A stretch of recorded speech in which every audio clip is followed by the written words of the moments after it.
Let's learn and speak. Hi, hello everyone. Once again, welcome back to Let's Learn and Speak French with English. In this video, let us start with a French word and its meaning with daily life sentences. Now, let us start with the word jusque.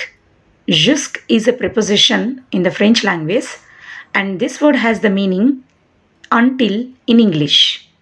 So, jusque means until. And this word jusque does not come alone. It is always followed by a preposition or an adverb. For example, jusqu'à, jusqu'au, jusqu'à maintenant, jusqu'à présent, etc. Now, let us see the meanings of jusqu'à présent. Jusqu'à présent means so far, till now, until now, or up to now. For example, tout s'est bien passé jusqu'à présent. Everything has gone well up to now or until now.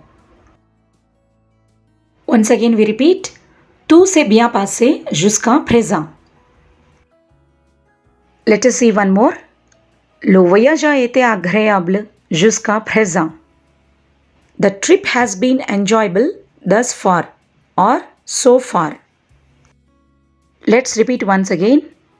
Le voyage a été agréable jusqu'à présent.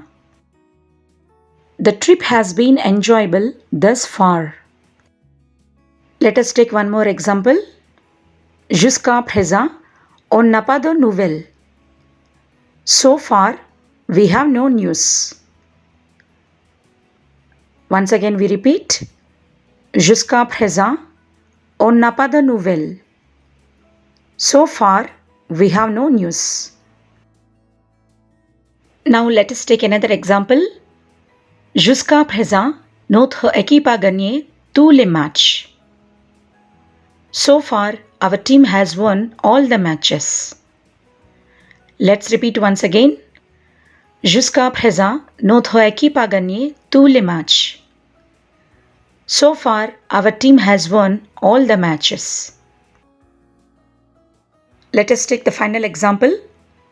Jusqu'à présent, nous avons créé plus de 3000 recettes. So far, we have created more than 3000 recipes. Let us repeat once again. Jusqu'à présent, nous avons créé plus de 3000 recettes. So far, we have created more than 3000 recipes. Let us meet in the next video with another French word. Until then, please keep watching my channel. Dear viewers, please subscribe, like, comment and share. Thanks everyone for watching this video. Please subscribe for more interesting videos.